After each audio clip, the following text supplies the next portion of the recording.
औरतों के लिए सिर्फ एक ही दर्जी की दुकान थी। उसका मालिक राजू बहुत ही बदमाश किस्म का आदमी था। जब उसकी दुकान में कोई औरत या लड़की ग्राहक आती तो वो किसी न किसी बहाने से उन्हें गलत तरीके से छूने की कोशिश करता। अरे क्या भाभी जी, आप जो ये सूट लेकर आई हैं, ये तो थोड़ी पुरानी है ना। और आप कह रही हैं कि इसी नाप का सूट बना दो। ऐसे थोड़ी होता है। देखिए, इतने महीनों में आपकी कमर या आपका साइज कुछ तो बड़ा होगा। अगर मैं पुरानी नाप से ही ये वाली सूट बना दूंगा तो फिर फिटिंग सही नहीं होगी ना। अच्छा ठीक है, फिर ले लो ना। महिला के इतना कहने पर ही राजू की आंखों में चमक आ जाती। अपने गले में पड़े इंच टेप से वो नाप लेने लगता है। हाँ भाभी जी, जरा सा सामने आइए। हाँ हाँ हाँ, ठीक है ठीक है। जरा कमर की नाप ले लूं। उसके बाद तो वो लगभग आधे घंटे नाप लेने में ही लगा देता। और अगर कोई उससे कहता कि अरे राजू मास्टर जी, कितनी देर से नाप ले रहे हो, शाम तक नाप ही लोगे क्या? देखिए भाभी जी, मेरा नाम है राजू मास्टर। मैं अपने काम से कोई समझौता नहीं करता। हाँ, ठीक से नाप लूंगा तभी तो मस्त सूट बना पाऊंगा ना। अब उसकी इस बात पर कोई क्या ही उसे बोलता। बहरहाल औरत के जाने के बाद वो उस औरत के ख्याल में खो जाता। और क्या मस्त फिगर थी भाभी जी की। ओहो, इसके आगे तो सारी हीरोइनें फेल हैं यार। वाह ऊपर वाले, क्या किस्मत बनाई है तुमने मेरी। जरूर मैंने पिछले जन्म में कोई अच्छे कर्म किए होंगे जो आपने मुझे दर्जी बनाया। हे भगवान, बस एक ही प्रार्थना है कि अगले जन्म मोहे दर्जी ही कीजो, ताकि मैं अलग अलग और खूबसूरत औरतों के नाप ले सकूं। राजू टेलर अपने काम की आड़ में औरतों के साथ छेड़छाड़ किया करता था। अब उसका प्रोफेशन ही ऐसा था कि लोगों को ज्यादा कुछ पता नहीं लगता। श्यामपुर में ही विनीता नाम की एक रिटायर्ड टीचर अपनी बेटी सिम्मी और बेटे विकास के साथ रहा करती थी। विकास की अभी कुछ दिनों पहले ही शर्मिला नाम की लड़की से शादी हुई थी। शर्मिला बहुत ही भोली लड़की थी। एक बार की बात है, सुबह का समय था। शर्मिला माथे पर घूंघट लिए अपनी सास के पास चाय लेकर गई। ये लीजिए माँ जी, आपकी चाय अदरक वाली। ये कहकर उसने चाय अपनी सास को दी। विनीता ने चाय ले ली तो शर्मिला वहां से जाने लगी। बहू, एक मिनट रुको, मुझे तुमसे कुछ बात करनी है। मुझसे कोई बात हो गई क्या माँ जी? अब चाय तो ठीक है ना? अरे तू इतना डरती क्यों है? मैं तेरी सास हूँ, कोई राक्षस थोड़ी ही हूँ जो तुझे खा जाऊंगी। और जहाँ तक रही चाय की बात, तो वो तो मैंने अभी तक पी ही नहीं है। ये कहकर उसने चाय की प्याली उठाई और चाय पीने लगी। चाय पीते ही, वाह बहुत ही अच्छी चाय है, बिल्कुल तुम्हारी जैसी। अरे बहू, तुम खड़ी क्यों हो? तुम्हें कहा है ना मैंने बैठने के लिए। बैठो। अब जी माँ जी, कहिए आप मुझसे क्या बातें करना चाहती थी? तब शर्मिला की सास ने उससे कहा, शर्मिला बहू, तेरी शादी को लगभग 1.5 महीने हो गए। तू कब तक ये साड़ी और घूंघट में रहेगी? मैं समझी नहीं माँ जी। बहू, अब हमारी पीढ़ी की तो तुम हो नहीं कि घूंघट और साड़ी में ही हमेशा रहो। तुम आज की पीढ़ी हो, तुम सलवार सूट पहन सकती हो घर में। मैं कुछ नहीं बोलूंगी तुमको। पर माँ जी, मैं तो सलवार सूट लेकर आई ही नहीं। मुझे लगा कि शादी के बाद साड़ी में ही रहना होगा। भला ऐसा भी होता है क्या? उसके बाद विनीता ने अपनी बेटी सिम्मी को आवाज लगाई, सिम्मी, सिम्मी। सिम्मी उस समय कॉलेज जाने के लिए तैयार हो रही थी। माँ की पुकार सुनकर वो बाहर आई। हाँ मम्मी, क्या कह रही हो? कहीं जा रही हो क्या? क्या मम्मी, इस समय मैं कॉलेज जाती हूँ ना। पर आज तो संडे है ना, विनीता ने कैलेंडर की ओर देखते हुए कहा। तब सिमी कैलेंडर के पास गई और उसे पलटते हुए कहा, मम्मी, जनवरी खत्म हो गया है, ये फरवरी है, फरवरी, और आज शनिवार है। ओह, मैंने तो ध्यान ही नहीं दिया। अच्छा ये तो बोलो कि तुम मुझे बुला क्यों रही थी? सिमी बेटा, वो तुम्हारे पास 3-4 सूट के कपड़े पड़े हैं ना जो पिछले महीने खरीदे थे। हाँ माँ, है तो। सुनो ना, वो तुम भाभी को दे दो, वो उसे राजू टेलर के पास जाकर सिलवा लेगी। तुम्हारी भाभी के पास एक भी सूट नहीं है। अच्छा माँ, मैं दे देती हूँ। सिमी ने सूट के कपड़े अपनी भाभी को दे दिए। सिमी कॉलेज चली गई।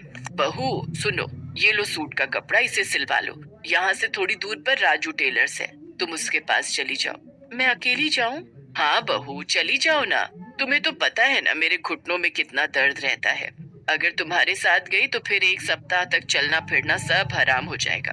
शर्मिला सूट का कपड़ा लेकर राजू टेलर्स के पास गई। राजू ने उसे देखा तो, ये कौन देहाती हुस्न की परी आ रही है? घूंघट वूंघट निकाल के, पहले तो इसे कभी नहीं देखा।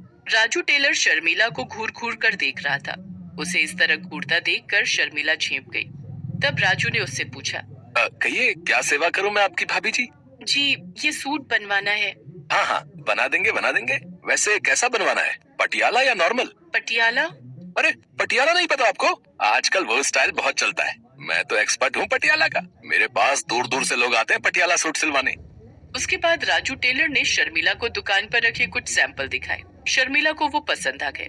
हाँ जी सही है, ऐसा ही बना दो मेरा। अरे ऐसा क्यों? इससे अच्छा बना देंगे आपका, लेकिन पहले आपको देना होगा। देना होगा? क्या देना होगा?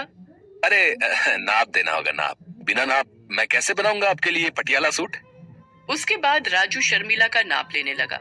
शर्मिला से बातों के क्रम में ही उसे पता लग गया था कि ये बहुत ही भोली टाइप की है, इसलिए उसने मन ही मन सोच लिया था कि आज तो इसका अच्छे से और बहुत देर नाप लूंगा, मजा आ जाएगा।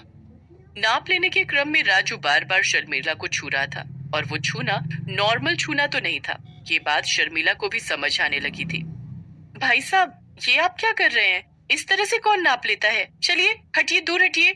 अरे क्या हो गया, क्या हो गया भाभी जी? क्यों गुस्सा हो रही हैं आप? गुस्सा नहीं हो तो क्या करूं? आप ये किस तरह से और कितनी देर से नाप ले रहे हैं? कभी कमर को छूते हैं, कभी इधर हाथ लगाते हैं, कभी उधर हाथ लगाते हैं। अब ये क्या बात हुई? अरे टेलर को नाप लेने के लिए इधर उधर तो हाथ लगाना ही होता है ना। अब मेरी आंखों में कोई मशीन तो सेट नहीं है कि एक बार किसी को देखें और परफेक्ट नाप ले ले। राजू अपनी बेहुदा दलीलों से अपनी कारगुजारी को ढकने की कोशिश कर रहा था, लेकिन शर्मिला भले ही भोली थी, लेकिन ना समझ तो बिल्कुल भी नहीं थी। देखो, मेरे सामने ज्यादा तेज बनने की कोशिश मत करो। मुझे पता है तुम क्या कर रहे थे। मैं चुपचाप सुन रहा हूं तो इसका ये मतलब नहीं है कि आप कुछ भी इल्जाम लगाओ। अरे मैं कोई नया टेलर नहीं बनाऊं, सालों से यहाँ काम करता हूँ। हाँ, और न जाने कितनी औरतों के सूट सिले मैंने। किसी ने इस तरह से मुझ पर इल्जाम नहीं लगाया जैसे आप लगा रही हैं। अगर आपको मुझसे सूट नहीं सिलवाना तो आप जा सकती हैं, लेकिन इस तरह के बेहुदा इल्जाम तो मत लगाइए मुझ पर। मैं बीवी बच्चों वाला आदमी हूँ। शर्मिला वहां से चली तो गई, लेकिन उसने अपनी सास को सारी बातें बताई। ये तुम क्या कह रही हो बहू? हाँ माँ जी, वो बहुत ही बदमाश दर्जी है। उसने नाप लेने की आड़ में मेरे साथ बदतमीजी की। माँ जी, मुझे तो वो शक्ल से ही बदमाश लगता है। अच्छा सुनो, सिम्मी को आने दो, फिर चलते हैं तीनों मिलकर उस बदमाश दर्जी की दुकान पर। सिम्मी के आने के बाद तीनों ने मिलकर एक प्लान बनाया। इस बार सिम्मी उस दर्जी की दुकान पर गई और सूट सिलवाने की बात कही। अपनी आदत से मजबूर राजू टेलर बेशर्मी के साथ सिम्मी की नाप लेने लगा, लेकिन इस बार उसकी सारी हरकत दूर छिपी उसकी भाभी ने रिकॉर्ड कर ली। फिर उन्होंने पुलिस को फोन कर वहां बुला लिया। थोड़ी देर में पुलिस वहां पहुंच गई। पुलिस को देखकर राजू टेलर के चेहरे का रंग उड़ गया। क्यों रे, तू ही है ना राजू टेलर? जी मैडम, मैं ही हूँ। कोई बात हो गई है क्या? उसके इस बात पर इंस्पेक्टर शशिकला ने उसे एक जोरदार तमाचा मारा और विनीता और शर्मिला द्वारा रिकॉर्ड किया वीडियो दिखाया। बेशर्म, यही करता है तू दुकान में अपनी? औरतों को क्या समझ रखा है तूने? चल तू थाने चल। इतने डंडे तुझे मारूंगी, इतने डंडे तुझे मारूंगी कि तेरी सारी बेशर्मी निकल जाएगी। इंस्पेक्टर शशिकला ने राजू टेलर को जेल भेज दिया। उस पर मुकदमा चला और उसे 5 साल की सजा हुई। विनीता की बहू शर्मिला भले ही भोली थी, लेकिन उसने गलत के खिलाफ आवाज उठाई। वो चुप नहीं रही। दोस्तों, आप सभी भी गलत के खिलाफ आवाज उठाइए, गलत से लड़िए, चुप नहीं बैठिए।